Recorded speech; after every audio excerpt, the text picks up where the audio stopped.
Peace, everyone. This is Acacia. I promised myself that I would start going live. I have never done a live before, so please forgive me if I'm a little bit disorganized. There were a few topics that I left pretty open-ended at the end of last year, specifically about high-dose mushrooms and medicine work in general, psychedelic exploration. And a lot of us met once and we never saw each other again, didn't get a chance to build, or some of us built for months and months and months, stayed burning the midnight oil, doing some really good work. And I'd like to talk about a few things that we came across, more for context for the greater community, as we are moving into 2020. These are things that we've been talking about on and off. We've been talking about, time not existing. We've been talking about the crystals, the transdimensional crystals. We've been talking about time travel. We've been talking about a lot of things. So I kind of want to just go ahead and give us a good place to start. A little bit about me for a lot of people who have been on my friends list. We haven't talked or whatnot. My name is Acacia. I was born with that name. I really enjoy world travel. I do medicine work of various different kinds, from Cambo to mushrooms to wachuma. I work with a variety of entheogenic medicines, on and off. Greetings, Star, it's good to see you. It's one of those things where I prefer speaking about my travels from a safer location. Being in the United States has given me a great deal of noticeable anxiety as far as speaking about mushrooms, which are my life's passion, really. And even though I am very young, I started with the mushroom from a young age. I started at 14. So a lot of my journals and travels and whatnot, I still haven't gotten a chance to really talk about. So I'm pretty excited to be in a place like Mexico where it's decriminalized, at least, so I can feel more comfortable. But anyway, right now we are in Tuxtla Gutierrez. It's near San Cristobal. I've been collecting different medicines for the community. Personally, I myself, when I was in the United States, I was always looking for different medicines, didn't really feel comfortable asking about it or anything. I'm trying to make that a little bit more accessible for people, especially when it comes to talking about ayahuasca and mimosa bark. We do have Mimosa hostilis. It can be used as red leather dye, as well as for ayahuasca. It has many different uses, and it's legal. So that's something that I'd like to go ahead and make a note about. But let's go ahead and dive in. I want to give some context on some of the crystals that are entering the community consciousness. Specifically, the Yiming Zhu crystal I have around my neck, and a transdimensional crystal that I received from Baba Kalindi a while ago. I'd like to talk about some of the different uses for these crystals, because for me, it took me a while to really gain my sea legs. I'm still gaining my sea legs. There are many different levels to this process. When it comes to using the crystals with the mushroom, please excuse me if you can hear the ice cream trucks in the background and whatnot, music. But when it comes to using the crystals with high-dose entheogens, there's a level of context that oftentimes is a little bit difficult to penetrate unless it's experiential context. Specifically, let's say you take a 5 grams of mushrooms and you have an experience, and you hear somebody talking about their 10-gram mushroom trip being similar in experience. The reason why it could be similar, bridge the context, is if that person who took 10 grams had tolerance and went in and only had 5 grams total kind of an experience here. So a lot of times when people take mushrooms, they think, okay, well, my experience sounds similar. They don't really feel inclined to be exploratory with the medicine. And I call it a tool of exploration, and I also call it a medicine. I call it a medicine mainly because I feel like the lower doses are really good for organizing the mind and organizing the creative energy. When it comes down to it, higher doses, in my opinion, are really good as tools of exploration. Now, what are we exploring? I feel like we're exploring the mystery of consciousness itself. A lot of the time, a lot of people will have told me in the past, they've said, okay, I went in and I can't remember my experience. Or I went in and I encountered something and I brought back information, but I can't really access it. And a lot of the time when that occurs in my experience, I've had similar experiences where I'll go in at a higher dose unprepared physiologically. I feel like it's really important to develop the mind and to develop the capacity to learn and to quantify your experiences from a greater point of realization than simply, okay, I took mushrooms and I saw some pretty colors. I think we should challenge ourselves to take visualization to a whole nother level. And I've really been inspired by Kalendi's work to take my experience to another level. And when I speak about a different level, I'm speaking about the infraparticle, subparticle, wisdom and understandings that the mushroom has allowed me to experience. When it comes down to it, I really feel like these crystals are important because they help bring the focus of the person who goes in on the medicine to themselves, first and foremost. And then even more importantly, it helps us to understand the more complex nature of reality. My phone's heating up in the sunlight. Apologies, fam. I drew a little picture here of the flower of life. A lot of y'all have the flower of life written on like stickers, different license plates on your ceiling. And when it comes to understanding the nature of reality moving through a crystal or moving through a resonance, we must understand that there are multiple dimensions through which that occurs, and there are different densities at which the energy is accessible. Hello. I'm speaking from a experience and many experiences that I've had with the mushroom in particular, and that's really important for me because I feel like in sharing that experience, maybe other people can gain some context from it. When you have a blockage and you can't really access your memories during the experience that's really intense, oftentimes it's because we aren't developing our bodies the same way that we're developing our minds.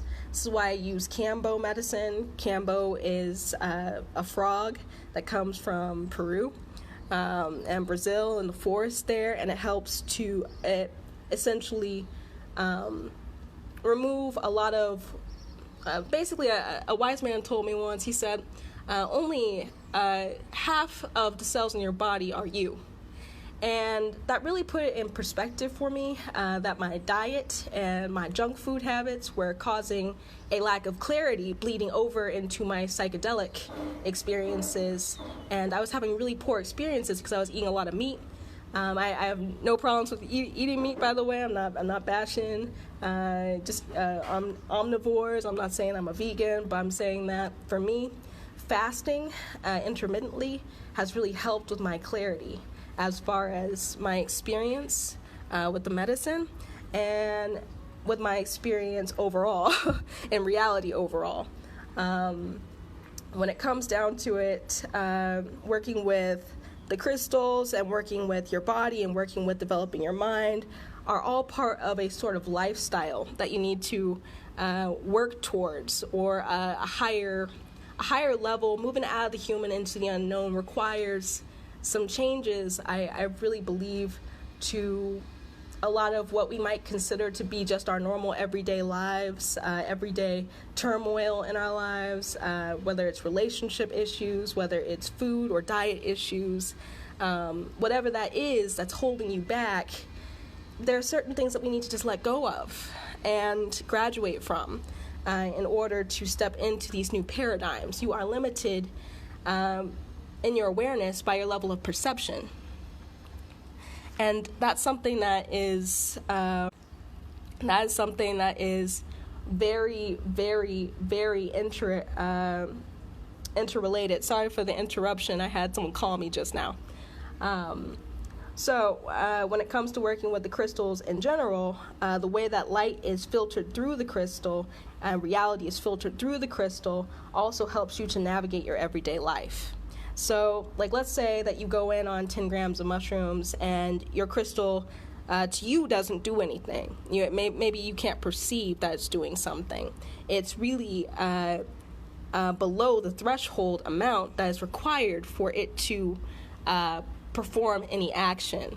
Now, 10 grams of really good mushrooms, let's say you were in Oaxaca and you had hongos from Oaxaca and you went to the indigenous areas and you had 10 grams there, that might be a little bit different. But generally in the United States, the quality of mushrooms in the United States, unless you grow them yourself, you really do need at least 15 grams to get these crystals to open up and speak. And to really speak to your higher self and to really get used to the process of going in and diving, going in and making your body into a spaceship, so to speak, and traveling and being brave enough to traverse these different realms. One of the things that really stuck with me about the mushroom high dose is that it's not like other plants like wachuma. Wachuma has a sort of spirit and voice that really wants to encourage you to see yourself in all things and to see the nature of yourself in all things. So for those of us who have taken wachuma or San Pedro cactus or peyote cactus, it's a medicine that really allows you to connect with source in such a way that allows you to feel all source, so to speak, or a level of non-duality aspect to your experience. Now, I've actually combined wachuma with high-dose mushrooms before, and that's the technology of the Chauvin de Huantar in Peru. The technology of the Chauvin is to take the mushroom with a smaller dose of wachuma. Now, if you look at wachuma or San Pedro cactus, it's shaped just like the flower of life. Like I mentioned earlier, the flower of life shape is actually vortices, pulling in data and information interdimensionally through a bridge. And you bridge through a 0 point of knowledge. When you go into the medicine and you have this experience of, say, time travel, you're experiencing time travel from a 0 point perspective or a blank state perspective. You go into a place where you feel all loving, perhaps, or where you connect with your higher self. That is a point of timelessness within your experience that can be connected to all other points. So when you have this experience of prophecy, or you have this experience of becoming an oracle, or these profound visions where you see time and space as past, present, and future all at once. These profound experiences of samadhi with the medicine can be accessed without taking an entheogen, but when you combine that with a stone, understanding that your consciousness is within the stone, it's really important to recognize that you are not limited by conventional use. It's not simply a quartz crystal at that point. It's not simply a green stone at that point. It's a map. It's a tool of evolution, of spiritual and physiological evolution. You're using it as a map at that point, and now your memory is being transmitted into a lower density. And that lower density allows you to bring back infraparticle information, infraparticle knowledge. When you speak a word on, say, 10 to 20 grams of mushrooms, you may notice that your vision of reality, or the visions that you were having, have a breaking point, or they shift, or they morph, or you may notice that there's a particle haze that comes from your mouth when you speak. And those words create or co-organize reality, because you're not creating anything. You're simply organizing what's already there. But when you use it with the crystals, it allows you to focus on what you preset the crystal to teach. And that's really important because of the synchronicity aspect. Like, some of us who have been doing this work for 10 or 15 years can look at our experiences in a synchronous manner or an asynchronous nonlinear manner. We can look at different events that occur and see what was meant to occur, see what was meant to be set in place, kind of what we left for ourselves. And that's where the experience of time travel kind of comes into it, because if you're looking at what you left for yourself, then that begs the question that 0 point experience is experienced at all times. It always exists and it doesn't exist at all. It's kind of, it's non-duality. And when you go into the medicine, a lot of times, a lot of people who take ayahuasca high dose or mushrooms high dose may experience this point where they see all other points where they knew. And that point where they knew that blank state was coming, they knew, they were able to capture and download information that had effects on them before they ever knew about psychedelics in general, before they ever knew about mushrooms in general. They can look at experiences when they were a child and their higher self was talking to them. And these are very profound experiences and oftentimes very visual. But the context is oftentimes lost because if your body isn't at the same point as your consciousness is going, your consciousness is forever expanding. You connected with the hive mind. It's a wonderful experience. You are contributing to the community of thought. Great. But what about what you're doing for your body? What about what you're doing for your mind? If you're not resetting your dopamine receptors, let's say, like, you can microdose iboga and reset your dopamine receptors. You don't have to take a flood dose of iboga to reset your dopamine receptors. That's something that you can do with a small dose of iboga. And for me, I did a 60-day trial where I did a microdose of iboga, 1 gram, then 2 grams, then 3 grams, and then I did a Campbell cleanse at the end of the 60 days. And here's what occurred for me. What occurred was that my mushroom experience was as if I had never done mushrooms at all. It completely reset my tolerance and also allowed me to really see how my body was affecting, the state of my body was affecting my experiences with the mushroom. And that's something that I think was very important for me to understand, that when it comes to working with psychedelics, if you aren't in a state, oops, I got some ants on me. If you aren't in a position to take care of yourself already, it's going to be difficult for you to experience transcendental consciousness in general, at least on a repetitive scale, at least on a more than one single experience scale. So, other than that, I guess I just kind of wanted to just say hi to everybody and just speak up on the fact that when it comes down to it, there's many different ways that I've taken high-dose mushrooms, but I would say that I think it's definitely an experience that everyone should at least look into, simply because reality is much stranger than any of us could really imagine before taking psychedelics. And to get a good handle on reality, you must challenge yourself to experience that reality from different perceptual angles. And when it comes down to it, I'm going to kind of look at my notes real quick.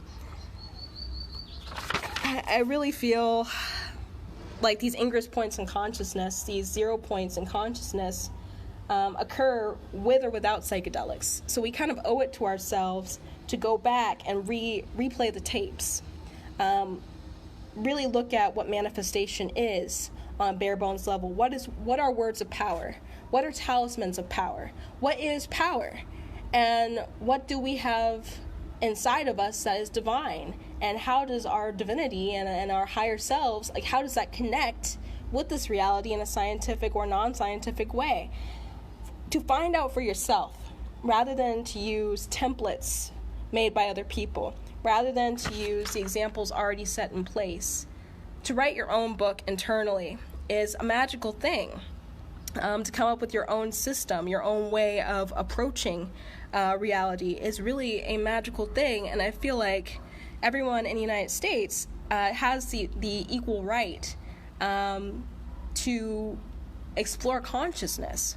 Consciousness is not only something that you carry with you right now, it's something that you carry with you after death, that you carry into the ancestral realms, that you carry into the next life.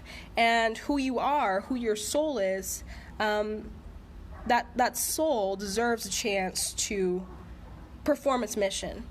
And a lot of us really believe that the mission at hand was already known about prior to coming into this world. A lot of us believe in reincarnation. A lot of us believe in past lives. A lot of us can see the connection between different spirits that we meet in this life. A lot of us do ceremonial work or ritual work or honor the ancestors. Some of us go in with the medicines just to speak to the ancestors. And it's really important that everyone have that ability, I guess you could say. Or that mutual right, in my opinion. So, let me think. Did I kind of cover everything I wanted to cover today? Let me think. Trying to dig through my notes real quick and see if I have anything else I really wanted to talk about today.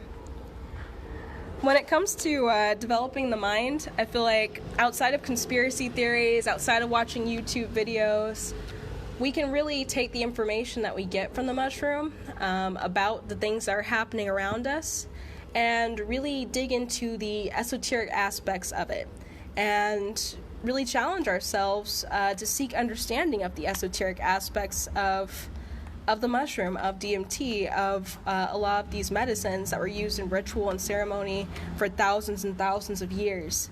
Whether that's a comedic system, whether that's a system of developmental logic or philosophy, I think it's really important to challenge your mind on a regular basis, because when you take that to a tool of exploration like the mushroom, you're really rewarded by the fact that it allows you to really see beyond what the pages of a book say, see beyond what YouTube is telling you, or what a person on YouTube is telling you, or even I am telling you, and really put together your own pieces of your own puzzle, like the Seers and the Hopi tribes.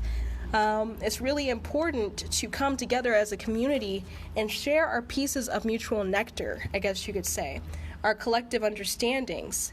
And when you share the collective understandings of the hive mind or of a collective community, and you come together and actually speak openly about it, it becomes less and less an individual project and more an us project. It's us and we at that point. And that's something that's really important when you're doing when you're taking part in psychedelics in general, is that sense of community, that sense of unity, that sense of oneness. And also to be able to contribute is also something that's really important, because we all have a different piece. When we put our pieces together, it becomes more like a masterpiece. What the crystals allow us to do is to share our pieces of information from whatever dimensions travel to whatever understandings received from those dimensions. There are dimensions that exist that I've seen where the meaning of words completely crumbles, and you must start with the base sounds, the primordial sounds, and understand, I guess in the Buddhist sensibility, the sound hearers, or the Tathagatas, are spoken of to really absorb the information contained in the particles of sound. There are dimensions that exist of consciousness that are so vast and so overwhelming that when you come back from them, the understanding that you have, the inner workings of reality, also changes the way that you approach other people in your reality. So when it comes down to it, I think that there's a lot of different contexts that we can use to talk about the Yimingzu crystal. Even I had one that was from the Hermetic tablets, basically that the enigmatic tablet of Hermes, the thrice great, was described as emerald, a term used in the Greco-Egyptian language to refer to a green-colored stone.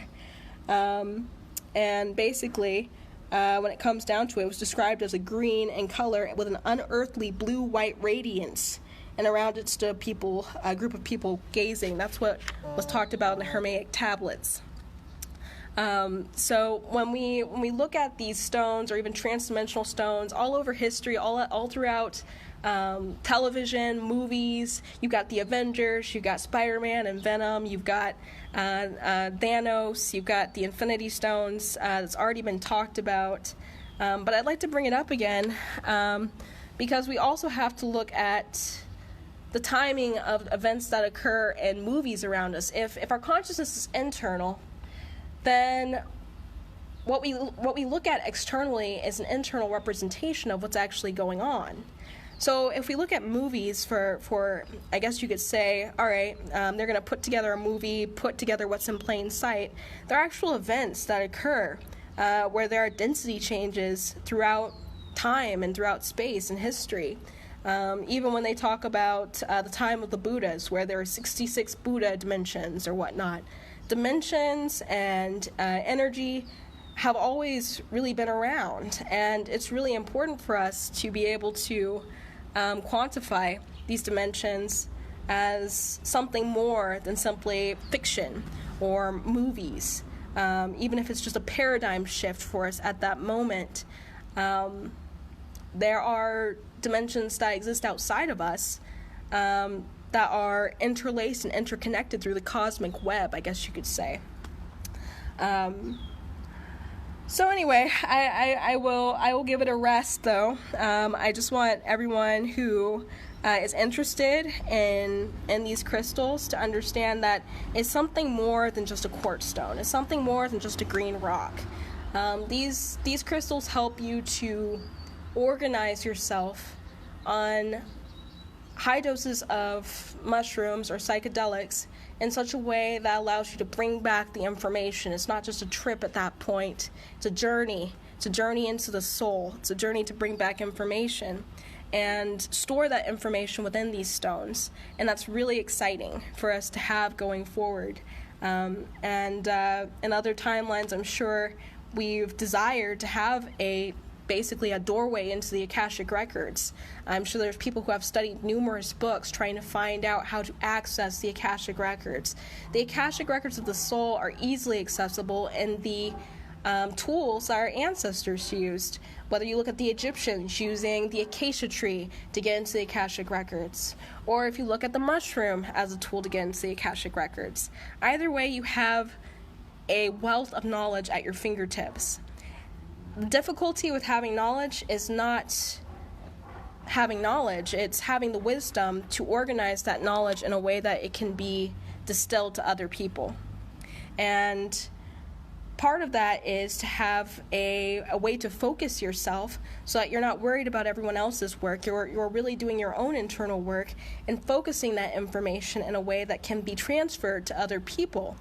So that they don't have to go in, perhaps. The whole reason we have words of power, I really feel and believe, is so that we can teach those who can't go in and share our journeys in such a way that allow them to bring back a similar understanding. If you look at all of the different esoteric systems and, from the Kemetic system, there are different words that have a certain kind of vibration that are really important in the understanding of what it is, as far as who were the Neteru, who are the Neteru, what is the Kemetic system. If you're going to try and grasp something, you really have to understand the context of the language in which you are grasping, whether that's Sumerian or Akkadian or even today's modern English. The vibrational frequency of what you're saying also plays into the experience that you've had in the multiverse with the medicines. And if you speak to someone about your experience, there are certain lessons that maybe you've learned that you can share contextually that will completely shift that person's perception of reality. You act kind of like a living medicine or a living entheogen at that point. And you have a lot of great creative storytellers who have the ability to speak, and the person who's sitting across from them may have the attunement or ability to see the places that they're speaking of. And I speak from experience when I say that. Sometimes when I listen to my teachers speak, I see the different places in my mind's eye. They take me to a different place. And that ability of creative storytelling, oral tradition, when it comes to entheogens and psychedelics, has been passed down to us. And that's something that is really special, especially when you look at the Vedics. If you look at, say, Krishna consciousness, for example, Krishna and the gopis, for instance. If you look at the sacred cow in India, the sacred cow was all about preserving the information of the mushroom, the stories of Krishna and his sojourns, being in all things. These understandings came out of an experience of initiation or diksha, where a devotee would take the soma medicine and sit in a hut on top of antelope skin, black antelope skin, and drink the soma medicine, drink the juice. And then he'd come out of the hut after initiation and he would receive his name, whether it was Chaitanya or what his name was. And that was to symbolize birth, being birthed out of the womb of initiation. A lot of these initiations and symbolic activities throughout history tie us directly to the preservation of understanding the information that came from the mushroom at that time, or other medicines like the acacia tree or iboga. If you go to the Bwiti tribes in Gabon, there's a lot of people who say, like Sunyata Darshan, for instance. They're a Buddhist sect who work on Sunyata Darshan. Essentially what they said is that they feel that the Bwiti are ascended masters of the same level of, say, Rinpoche or a lot of the other great Buddhist masters.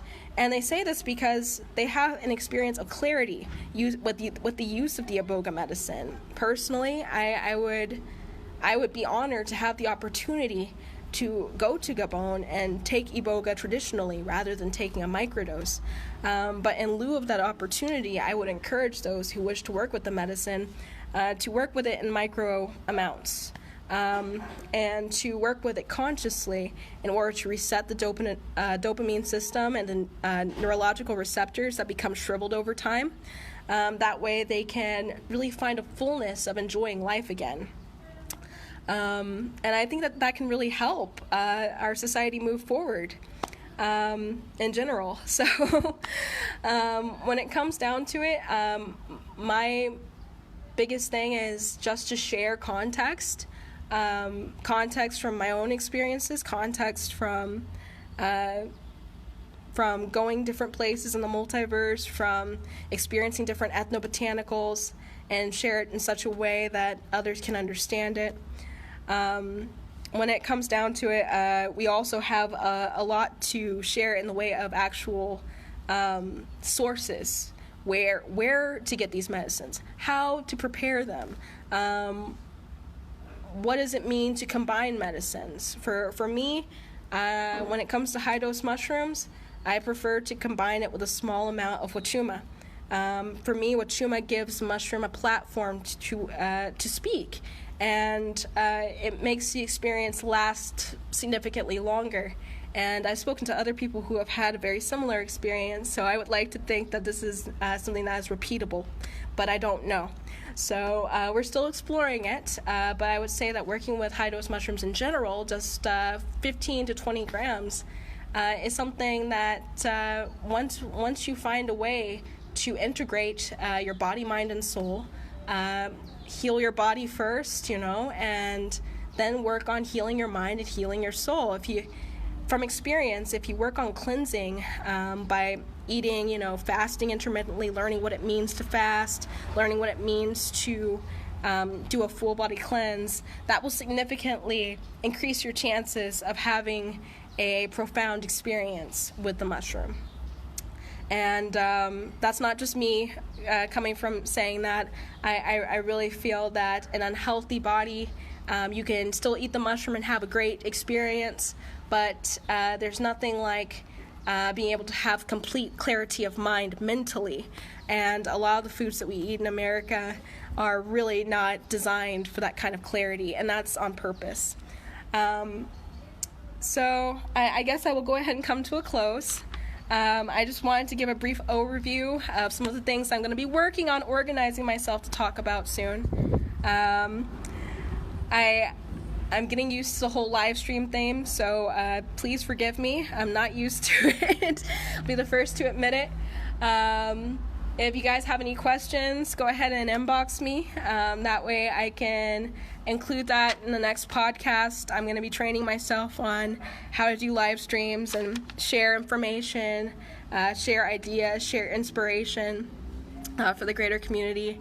And while I'm down here in Mexico, I also have a lot of mimosa hostilis that we are shipping to the United States. If anyone needs some or knows someone who needs some, we're actually at the source picking the highest grade, so that we can make sure that our people in the United States have a high grade to use for whatever you want to do. We also have copal. We also have palo de vibora. I've been posting about it. It contains ibogaine and volocongine in small, safe amounts in case that you don't feel comfortable working with the iboga bark.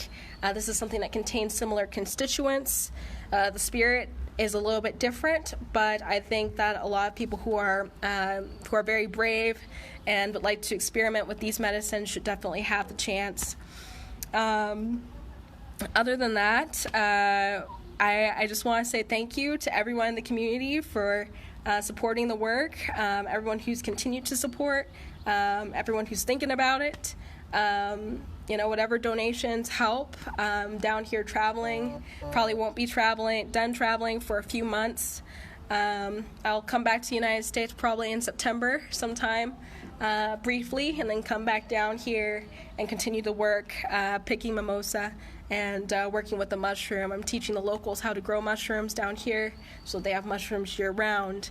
And that's my primary objective. I hope everyone's doing great and hope everyone has a great Sunday. Thank you so much for your time, and thank you so much for your attention. I hope that you guys have a wonderful, wonderful, blessed, and awesome, magical day. Bye-bye.